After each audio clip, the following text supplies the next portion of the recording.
This is Justin Pulitzer. This is my weekend review video for Sunday, December 18th, 2016. The year is winding down. I'm going to cover some macro that took place this week, get into the 7 market keys, talk about the major market indices and some very key levels in there, and then talk about some momentum stocks. We'll see how many we can get through before we're out of time.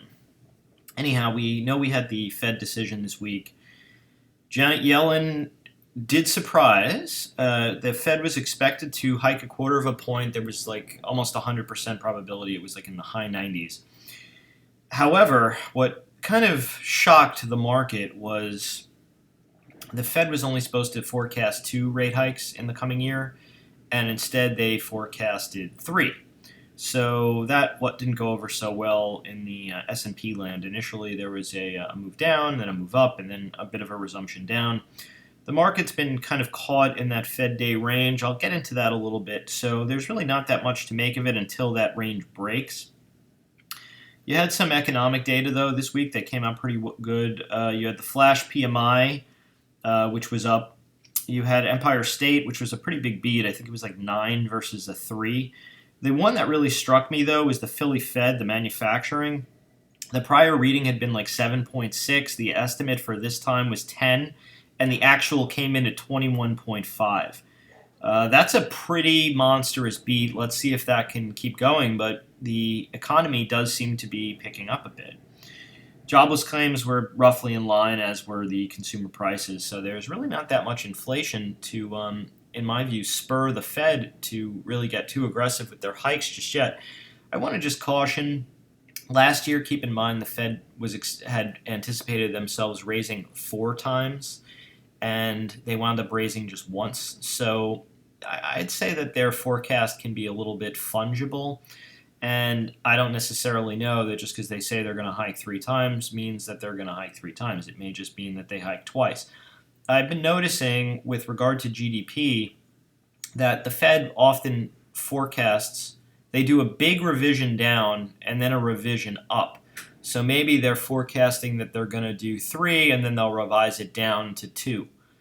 That just seems to be the game that they're playing lately. So that's kind of what I have in mind. As far as macro goes, I've talked about the couple of things that I saw as being important that I don't think a lot of people picked up on, and they kind of discounted them in a way that I think was dangerous. One was the IYT. This is the transports. We made a new all-time high. I had drawn in a longer-term channel. You can see we've spent time above the channel before, but that doesn't necessarily mean that the channel is no longer valid. I mean, we've spent, obviously, time below, time above, but this seems to have caught it a little bit. And a break of the 10-day, in my view here, let me zoom in. I've been talking about MAs. Breaks of 10 days get 20s. This is kind of bunched up. This got a little bit high. Some people said that they thought that this was an evening star. I wouldn't. There was overlap in the range, so it's just really a topping tail doji and a bit of a gentle pullback here. So what does that mean? Does that mean that we're just going to kind of collapse here? I don't know if that's going to be the case, but I will say this. We did have a rather large move up. We are nowhere near any of the big fibs, and we're a long way from the breakout. I don't necessarily know that that means we completely come down and traverse all the way to the channel low. We got the channel high. Now it's just going to be that easy. I think that we may do something like this, put in some sideways chop for a while, and could frustrate bears. So the big key here to me is going to be the 20 MA. If we can hold the 20 MA and bounce, then I think everything's sort of hunky-dory. But if we, I don't see any reason here to initiate new longs as long as we are sort of in pullback mode. I would actually be interested in a retest somewhere between this 50% fib and the neckline if we were to get down there and to kind of buy the dip. But I could easily see this just kind of gently pulling back and then eventually going up.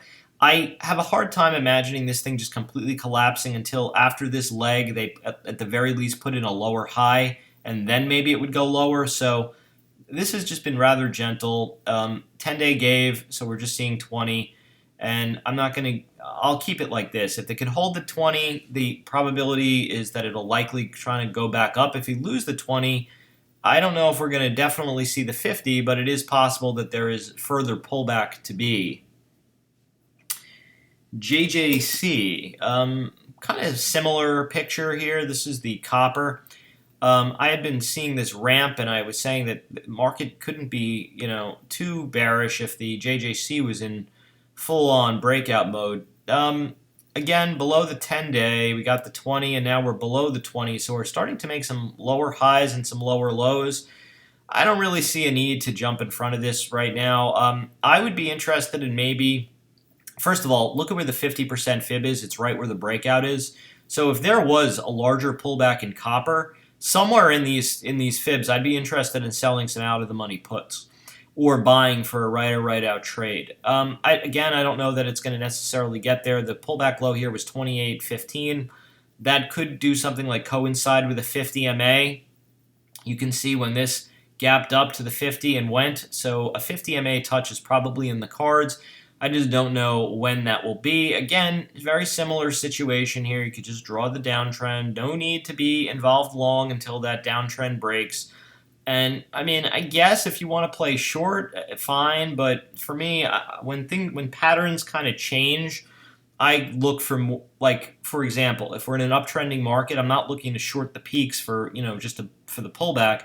I'm looking to buy the dips for the next move higher. When markets are in downtrends, I'm interested in shorting rallies because I know that the next move is likely going to be lower.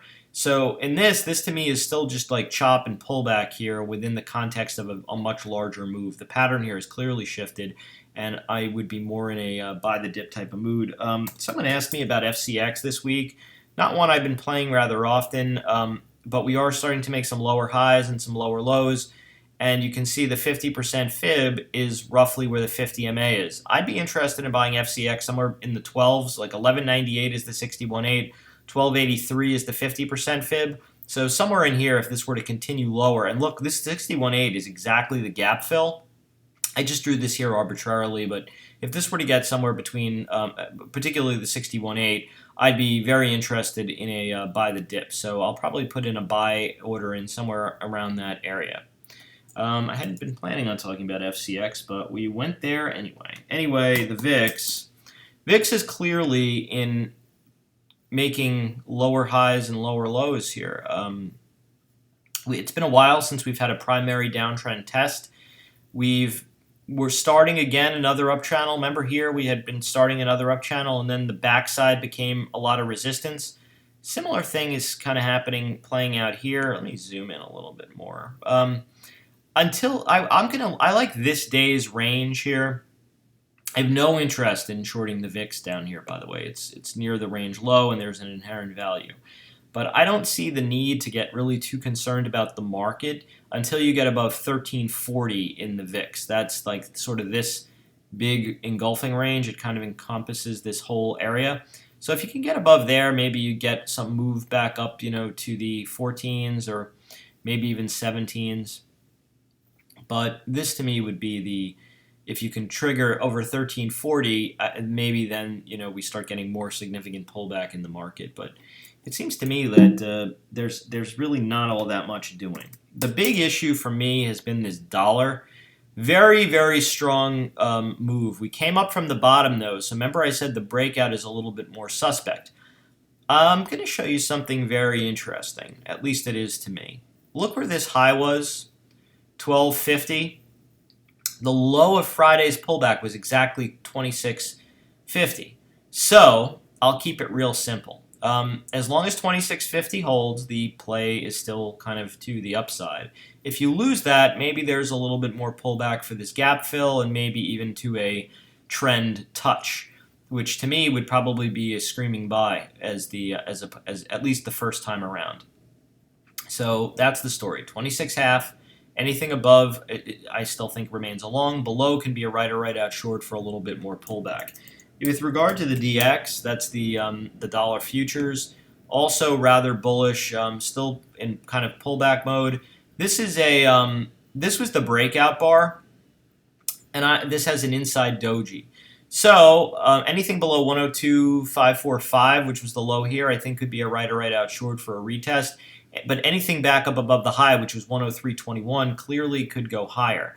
Let me show you something else. I don't know if this is going to show. No, we need to do it in the dollar futures. Hold on, the DX. Let's go 20 years weekly chart. You can see we got up to the 61.8, and it's just looking above here. This is also a bit of a channel high that I've drawn in. There's a few ways you could draw this. If I were to, this was a longer term play, but if I were to, let's say, draw it in from here, could I do that again? Let me see. Come on, snap to it. There we go. Redraw as a channel. This was clearly, I need to do some adjustment with that, but you can draw it in this way, and that would show you that there might be a little bit more bounce for the ounce here to go a little higher. This was a big consolidation range, and if you 2 times that, that roughly brings you close to the 109 area, which would be really where this sort of started breaking down from. So anything to me above the breakout here, let me zoom into more modern times so we can see that.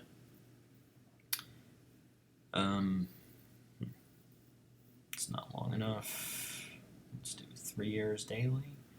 Anything above 100.785, this whole 100 area, the risk to me is still higher. If it gets back below there, maybe we do something like revisit like the midpoint of the channel or even the channel low, but this broke out, kind of looked back into the channel and rejected higher. So the dollar to me seems like it could want to go higher, which of course, if this starts, if this is a gradual move, slow and kind of stair step, won't be that big a deal. If it comes up like this is not going to go over well in S&P land. So just keep in mind the dollar is a big factor. Companies like Facebook and other ones, various other ones, have mentioned that being a large problem. TLT was in a kind of an uptrend within an up channel, and now that snapped, and we are maybe going to the channel low. I tried a TLT trade. I'm going to show you what I was thinking on this day, but was promptly stopped out. 2 things that were, I guess, mistaken in my view. One should have been I should have waited and not done anything until Friday at the very earliest. One, because this was the Fed day range. This one here was the kind of the inside bar. So anything below that low to me would have probably been a don't touch, but anything above the high would have been a long. I had seen something in the, let me see, 2-day, 5-minute. I'll show you. What got me interested was this. Let me do 3-day, 5-minute. No, not 1 minute. 3-day, 5-minute. All right, this is what got me interested. You had a large cascade lower. You had a pre-market low down here at 1652. And then the RTH low of day here was higher than the pre-market low and higher than the prior day. And we kind of eclipsed the opening hour, the opening range. So this to me was a long entry, and I took it. Actually, I didn't take it initially. I took it here on the pullback. It worked really splendidly right away, and then didn't do so well the next day. So I drew in a kind of the higher lows thing, and once I saw this here snap, let me zoom in. This isn't going to be pretty. I gotta zoom in. See, I started drawing these higher lows, and then once I saw this, it wasn't acting right. You had some down to some reference lows here, and then it rebounded fairly strongly. I think this was on the China news where they took back the that underwater sub, which was a little frustrating because this looked to me like it was going to maybe have stopped me out and then gone higher, but it closed rather weak. So my thinking now with regard to this is I don't want to be involved until the Fed day range resolves. If we can get above the 119.21, then I think it's going to go higher. maybe to 123s, maybe even to 127s. I drew in some fibs. The 50% fib would be the gap fill to 130. But if this loses this low, I think we will revisit the 114s, which is the channel low, where I'd be interested in a right or right out type of a trade. So that's the story with regard to TLT. I think that's also some of the reasons some of these high PE multiples have not been behaving so well, like the Facebooks and the Amazons and stocks that require they have growth and they get PE multiple premiums when rates are low, but rates have been going up, so that's been kind of crimping their style. I've also said that those stocks were the only game in town for a while, and now there's some breadth is expanding, which is actually very healthy for the market. HYG, forming what looked to me like an inverse head and shoulders. It resolved higher. And then the Fed day, you had a move lower, a bit of a look below and fail, and now you're above it. So I'm going to keep it real simple. Fed day ranges to me, you have basically tweezer highs. If you can get above the Fed day range of 85, 85, I think this is going up to 87s with the quickness. Anything below the low, which is 85, 85, above 86, 84. That's the high of day. Above 86, 84, I think is going higher. And then anything below the low, 85, 85, and the 20 MA, which kind of has, like here, we closed below, it didn't like it, and then above, so we held again. So 20 MA, as long as 20 MA holds, I'm sort of okay with it. Also, look here, the 50 MA was really where this breakdown took place from, and now this was a check back to the 50. We had a close below it, but a non-confirm. So somewhere between this 50 and 20 are the key. If they hold, I think it's sort of okay. Anything above the high, it's going higher. Anything below these moving average lows, this could be a failed breakout, and we might want to retest the 200 MA, which has been more serious support for a while. With regard to a credit crisis, I just don't see that happening at the moment. Not with oil how it's acting. Speaking of oil, this was the gap up on the non-OPEC members agreeing to participate. This was an old range high. There was muscle memory. There's also a gap fill up to 56.50, which I think could still be in play. This pulled back. I think everyone got nervous. I had said that I didn't think that oil was really going to collapse, and this turned out to be a bit of a gap fill and a little press, but now it's higher. So this day, which was sort of the big emotion day, I've said for a while that the old range was 49s to 52s, which was around here. Anything above 52s is higher in my view and could easily see the 56s. So my thinking is that OPEC is looking to get oil higher, and as long as they're kind of playing ball, it will go higher. So I don't want to even think about a short on this until you lose the low of day here, which was 52.18. It's also the body day of this move and sort of where this collapse got going. Anything above 52.78, which is this high of day, I think we'll revisit the 54s and probably see 56s. Anything below 52s, again at this point, I don't know that I want to be long. 48s to 52s was the old range. Now you need to be above 52 for higher. XLE was come on. Here we go. I'd been talking about a consolidation funnel, broke out rather strongly. I think we need longer time frames, right? This 9 months isn't kind of cutting it anymore with my volume profile. If this continues to pull back, by the way, the backside of the old consolidation funnel, which is also the edge of a volume distribution to me, would be a right or right out buy.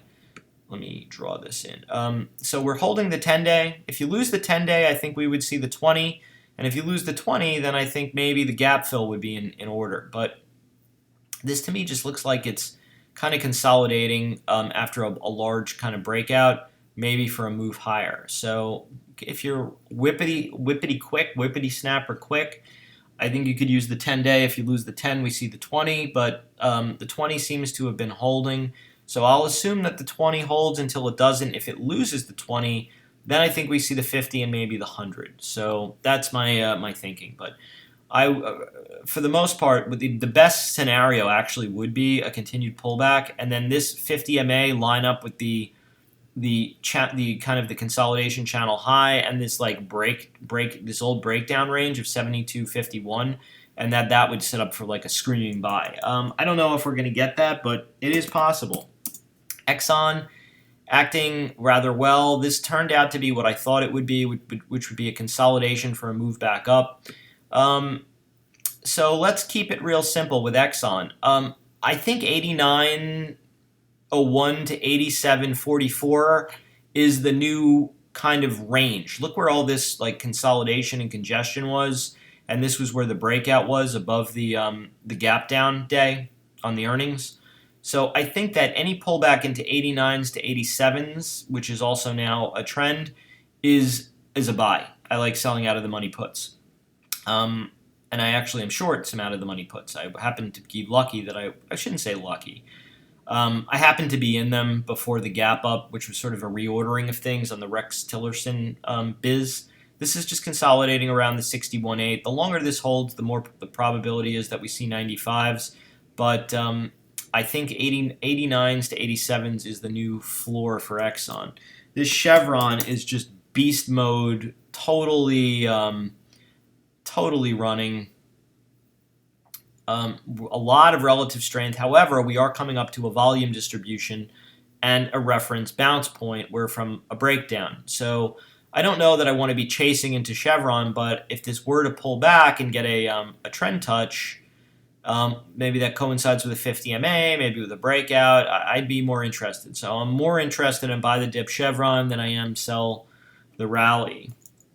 However, I don't want to be chasing here, if that makes sense. China, not looking all that good. 200 MA, right or right out. This was a big point of contention, so it coincides with basically with a reference low. So I like right or right out long if you're going to try FXI. If not, it probably is going to come down quicker to see the 33s and maybe even 32s. Things are not going so well in China. Trump talking tough. This fell out of the channel. Some of the China stocks not acting that well either. BABA. I know a lot of people have been listen, I bailed on it up here. Wound up being the right move. This just broke the channel. You have an inside consolidate, basically 2-day lows, and you have a 200 MA down here. The 200 MA is really the must hold. Look where that was. That was a lot of support here. This is really the MA this broke down from. Supported here, a look below and fail, support here. It's been a while since it's been tested. It needs to hold. Look where this breakout was, 86.42 to 87.33. That's the gap fill. This area is the must hold. If it fails, this could easily see 78s again and maybe even into 81s to 78s. That to me would be the new rejiggering order of things. I'd probably be interested in selling some out of the money puts if it did it like quickly. But this to me, if you can get over these two, like if this were to gap up Monday, back above, I would say that these 2 days were a look below and fail. So anything above 90.60, if there were a gap up Monday, I think you could probably chase oddly to the long side. Anything below the 2-day lows of these 88s and the 200 MA, I would not want to be long particularly if this loses the 200 MA. IBB just being a choppy little mess here. Let me zoom in a little closer. This has been in a bit of a funk, a downtrend. You have tweezer bottoms here, and then a rally up. Basically a look above trend and failed. So that gives us a great trade. Anything above 275.58, which was this look above, also this old breakdown level. If you can get back up above that area, then this to me would be a long, probably for a move back up, maybe to the 100, maybe even up to the range high of the 289s. Anything below the low, I think could be a right or right out short. Maybe that would even bring you down to the to retest this pullback low of 265. So I like Friday's range as a right or right out long above or a right or right out short below. You can see this 50 MA here has been key, and here again, and you have a topping tail. So if this were to be taken out, I think the move would be violently to the upside. If it's to the low, I think we're going to at least pull back to that pullback range low. Bristol Myers is one that was really badly shellacked. Let me see if I could zoom in and do a good job with that. All right. So this kind of just broke out. This kind of had a move down to the lower end of the range and then just broke out. You have a pullback low here, 58.20.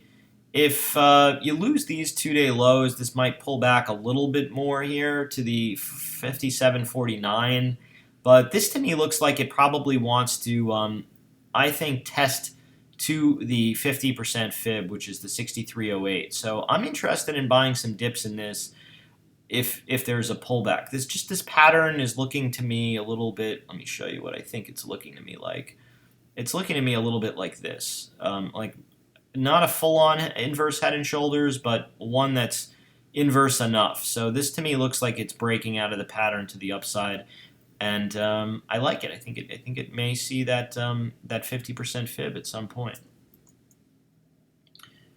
Let's get into the major market indices here. The SPY. So I'm a SPY kind of guy, right? All right. So let's zoom. We got the channel high. So of course this has to be a short, right? Not necessarily. Look what happened here. This was just grinding. If you bought puts, you probably didn't make very much money in this. This took a very long time to finally kind of break down, and then even then it just ground and chopped. So what does this mean? I drew in some fibs from the low to the Trump low to this recent high, the trend high. This is the Fed day range. We are a little bit below the Fed day range. We're right on the 10-day moving average. If there's a loss of the 10-day, then I think we could easily come back and see the 20-day moving average. The interesting thing about this whole Michigas we're in, let me draw a trend line. How I want to draw it, I'll draw it with this. We're right basically on trend. So below the Friday low, which is sort of this breakout high, I think we would see the 20-day MA. Remember I said if we lose 10 days, we see 20 days. There was also sort of this consolidation here. So that would be a quick trade for me. And I would probably assume the 20 would hold until it sort of doesn't. We're not as extended from it as we were, but tests of the 20 in bull markets are rather normal. I know that the futures had a little bit of a gap up, so we may just wind up holding the 10-day and this sort of secondary trend. Now, I want to again caution that this could do something like just chop and stay high for a very long time. The new pullback targets where I would be interested in buying if there were to be a bit of a larger correction. The breakout was 219.60. That was sort of this consolidation. You broke out, rechecked, and came back up. Somewhere between these fibs, this 50% fib, I mean, maybe we get the extreme to the 61.8, which would be 216. That would kind of take you back to where the there was the gap up in the Trump rally, and then this is really where it took off from. But I'm thinking that this 50%, look, this was this sort of doji bar, and then this was the continuation. Somewhere between the 219s and the 218s to me would be kind of the max pullback in my view. The 50% fib and the 100-day, the 100-day and the 100-day MA and the 50 MA are moving up aggressively. So I think, look, the 50 MA here was the Grim Reaper here. There was no moving over the 50 MA. Then once we got over the 50, it never looked back. I'm looking at some point for a 50 MA pullback, but the point I'm trying to make is it might not be something that you can play profitably to get. Like, this could happen. There could be this chop for a long time here. That being said, if you want to take a shot below the Fed day range, the Fed day low is the key.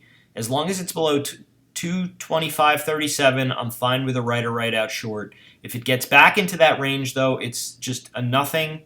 And if it gets above these highs, these double highs and the channel high, this could be a blow-off type of top move all the way to a bigger time frame 1.618 fib extension. Look, we basically got, and we got a little bit above, we got the channel high and the near-dated 1.618 fib extension. And that was to the 226.53. if we can get back up above this high and the channel high, I think very easily it could see the 234.03. So that's my that's the way I want to play it. I don't see a need to initiate new SPY longs here until you clear the Fed day high. And if you want to be short, you have to still be below the Fed day low. Anything back into that range is, in my view, going to be really choppy and very frustrating. The expected move this week is $2.62. So that would mean a limited kind of upside to 227.66.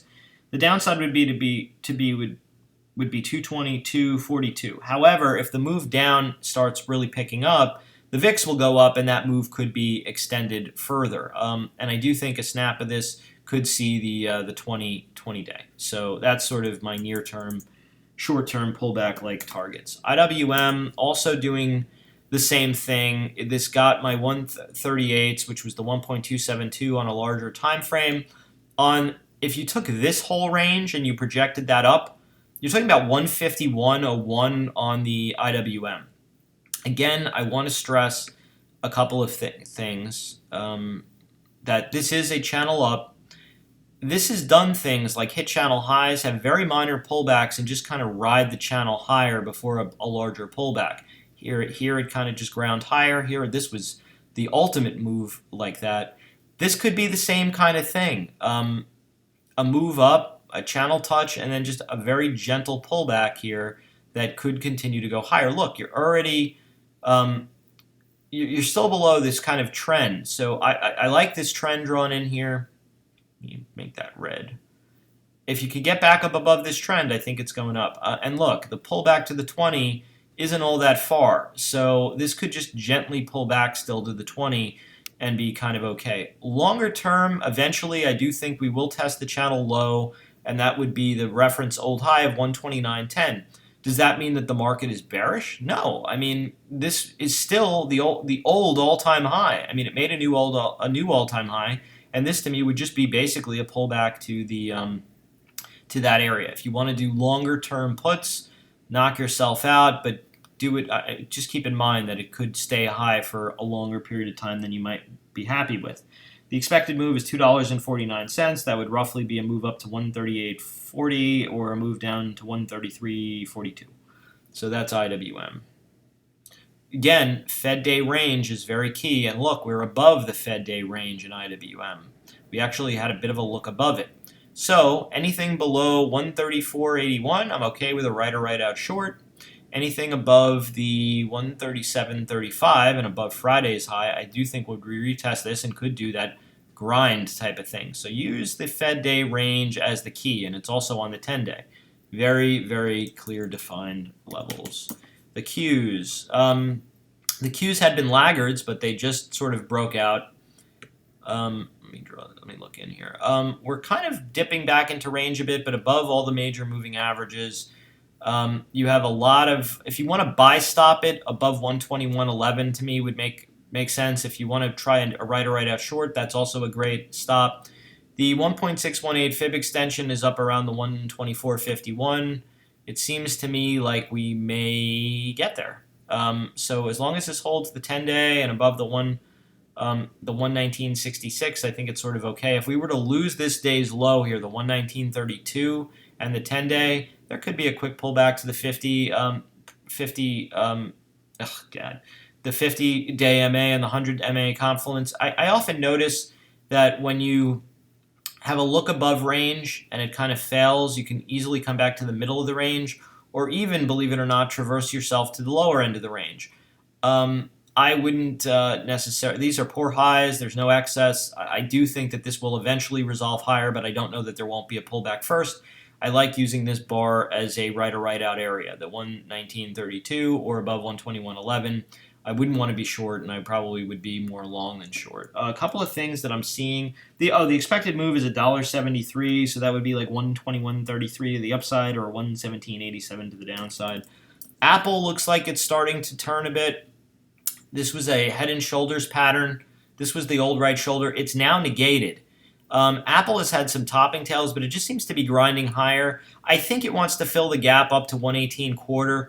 After that, it's on its own. It won't have my endorsement, but I did get long on the breakout actually this day, and then it was nice enough to gap up and continue going, so I have pretty good trade location. If it starts getting back below 112.39, I would scratch it. I probably would even be into a scratch if we lost the close here of the 113.95. It really shouldn't lose this many.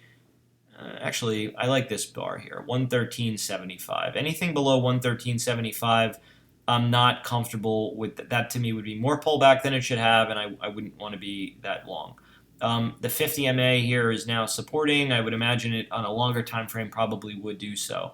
Apple is rather cheap in terms of IV right now. I like pure directional plays, either call spreads or put spreads if you're bearish. I don't know that Apple isn't going to have the pullback first.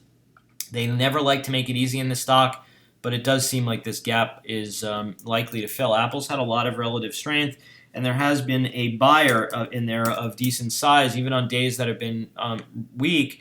Apple has had relative strength. I don't know if that's the buyback or if there is a size buyer, but regardless, there is a bid in there. Amazon, I've discussed this, that below the 50 MA, I really don't want to be long, that there's nothing to see here. If you can get back up above the 50 and now the 100, then I think the move would be for the gap fill back up to 818 and maybe even the old all-time high. But anything below the 50 MA to me is still inconclusive. I know a lot of people got excited on this day, and I said that it still wasn't conclusive. The next couple days were down. I know it's very tempting when you see stock up like $20 or whatever. It's exciting, but in an $800 stock, keep in mind it's not the be all and end all. And I need really to see a move above and a close above the 50 for me to get excited. If not, this could even pull back to a 50% fib, or maybe get a gap fill and a trend touch. That would be like the screaming buy. Imagine a move down to the gap fill near the 61.8 that coincides with the primary trend. Setups don't usually come that easy. So this has been a big point of contention for a while with regard to Facebook. What's the story? It's had a lot of head fakes, right? A move up and then a prompt move down, a double bottom, a move up. It just seems like it's a bear flag and consolidating in range below trend. There are two major moving averages that are important to me here. One is the 200-day, which it's basically just sitting on. I think this chart, though, will bring order to chaos, and that is the weekly chart. Let me zoom in a little more. I know this is my chart. I know it's a little messy because I really use it, but I want to show a couple of things. Let me get rid of this oval. It's not necessary. The 50-week moving average for a multitude of time has been support. Here, this was the flash crash. You couldn't even close below. Here, a bit of a look below and fail, and here, a look below and fail. Here, a close below, but a prompt move up higher. To negate the bear flag pattern, what would I need to see? I would need to see this.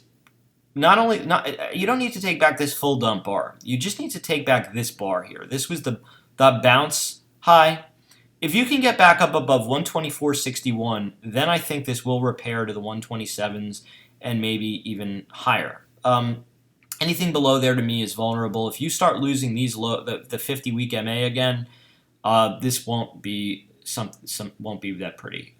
There's a bit of a downtrend here. This was a look above and fail. If you start getting above the downtrend, maybe it kind of gravitates up. Like if you want to have good trade location for a right or right out play. Let me zoom in here.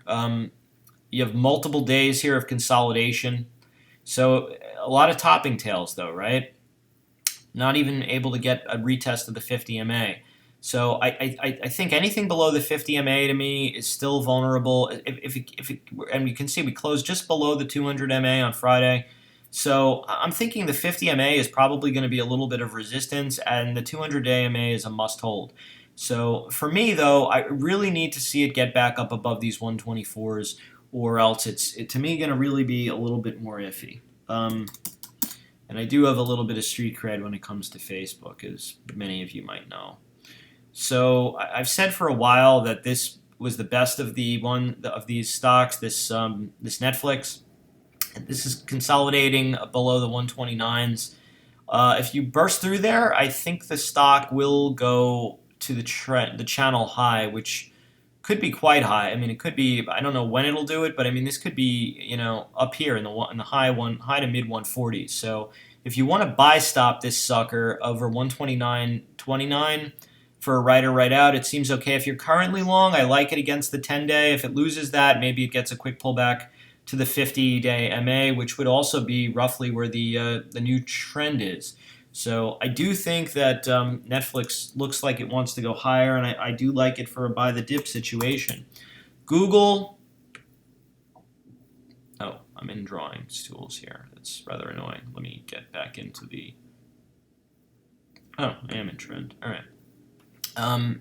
This came up from the bottom roughly. It got up to the kind of the resistance and now pulling back. This could be a right or right out buy somewhere maybe near the 20-day. Look how this was resistance and then it broke out from there. So I'd be an interested buyer for a right or right out trade against the 20-day MA, maybe the 50-day. Maybe if it chops for a while and there's a confluence, that would be the best. But this did move up a lot. I'd be more of a buy the dip than a chaser at this point, because I do think that the old all-time high here would probably resist again because it came up so far so fast. And even if it did break out, it would, to me, would be a little bit suspect. But I think you could, after this consolidation, either buy stop it over to 824.30 for a move back up to 839 and maybe the kind of the resistance high, or look to buy it down near the 20 MA for a right or right out type of a play. Tesla, to me, I think is just going to have a hard time gaining traction until they get their act together with the secondary. Friday was a pretty strong move up, though, which is nice, and this does seem to now be trying to make some higher lows and some higher highs. The 200 MA was the breakdown. You can see this was this is 200 MA has played a role for a while here. The breakdown here, look, it was the resistance here, and I would assume it'll be resistance again until it is not. I like selling strangles, out of the money calls or out of the money call spreads, and out of the money puts or out of the money put spreads, which would of course be an iron condor. NVIDIA, so many people are looking to short this, it's just silly. The only short trade I talked about was back here when I said it was a break of the 10-day. I thought we'd see the 20, and I talked about covering promptly. If you did that, you were a great trader. If you didn't, you were being, I don't want to say foolish, but I think naive in how these types of stocks work. Came back up, double topped. Once you came back through there, I mean, this thing I've been saying for a while has 100 written all over it. Any pullback, in my view, to the 50-day MA, which has been support for a while, will set up for a right or right out buy. I don't know that you need to chase it here, but I will say this. I'd rather be long the stock than short of it, as long as the stock is making higher highs. This is a stock clearly people want to show on their books, and after this much consolidation around the 95s, it seems to me that it may want to go higher.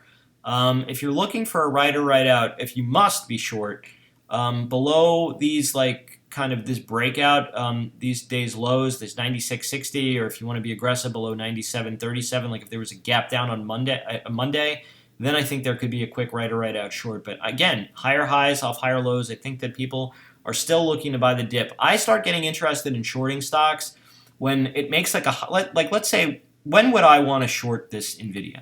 Let's say that we do get a move down on Monday, and then we get a protracted move down. If there was a rally to, let's say, 98 or 97 or even 95 again, a lower high, and then a rollover, that's when I want to start shorting, when the stock comes off of a rally from a lower high, not an all-time high, because that all-time high still people were willing to pay, and I do think that there would be interested buyers at the very least the first time around. Gap stores, very key area. I talked about getting out of it near the channel high. It actually pushed through a little. Had a low here. It didn't quite get to where it needed to be. This was a bit of a false breakout, and then once I saw this logo, I said that you don't want to really be in this. A move down, we're just below the 200 MA and roughly on the 50% fib and kind of the channel low. This is the must-hold area. If you lose that, this thing to me looks like it'll fill the gap to 22.78. Where I do think it might be a interested buyer, or at the very least an out-of-the-money put sale, because look, This rallied, it filled the gap, and maybe a little bit more, but held the channel low and then wound up being a long again.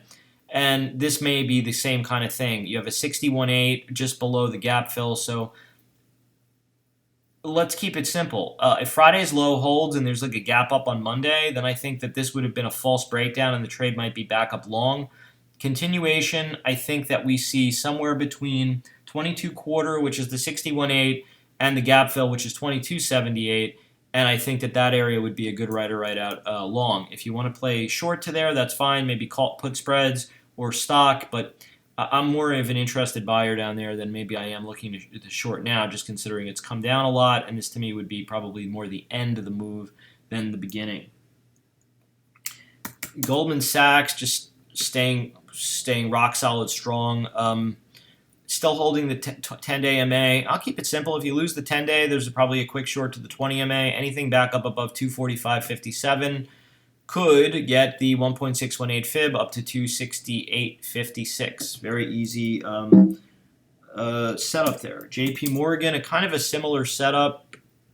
Still holding the 10-day. If you lose the 10, I think that there's a quick move down to the 20. But the 1.618 fib extension is up at 99.44, so that's the quick setup in JPM. Bank America reached my target. I said I don't want to F with it anymore now that we got the 1.618 fib extension.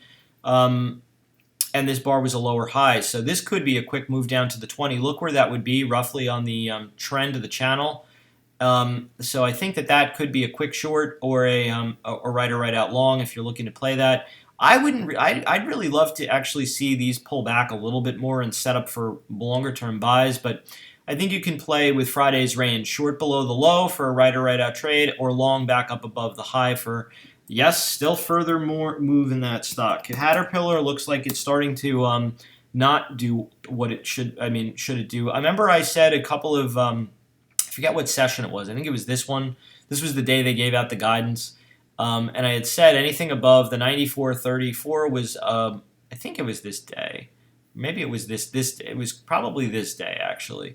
They gave guidance one day. I forget which day it was. And I had said that you can either be long above the high or short below the low. We are now below 94.05. So I'm okay with being a little bit more short, maybe a move to the 50 day MA. If you can get back into the range, you probably don't want to mess around with it because this was a look below and fail. This, if you got a back up above these bars, let's say 94.73, I would just not be in the trade, not short anyway. So that's my story. I'm sticking to it. We got a heck of a lot done, and actually a little bit less time than I thought we would get it done, but that's okay. Some levels to write down with regard to the ES. So the Fed day high was, and this is of course in H7. We had the flip. That was also why Friday was a little inconclusive. It was a quad witch and rollover this week. So the Fed day high was 2272.5. The Fed day VWAP was 2259.25, and the Fed day low was 2243. So SPY is below the Fed day range, but the ES is not. The Fed day high in SPY was 228.23, and the low was 225.37. So we pinned 225.37 for the Friday close. So I'll say this: anything below Friday's low could be a good quick right out short. Any move back into the Fed day range, though, you don't want to be involved in. And the same with ES. I'm a little bit wary with regard to SPY because it's a little below, but the ES is still inside there. So until the ES breaks, I'm not really messing around with it too much. That's my story. I'm sticking to it. If you like my video, hit the thumbs up. That's in the lower right-hand corner. Please leave me some comments. Your feedback helps me make my videos better, so help me help you. I'll likely do Periscope on Wednesday or Thursday. I always try to do Wednesdays, but sometimes life dictates a Thursday. So that's the plan for the moment. Anyhow, let's have a great trading week, and cheers.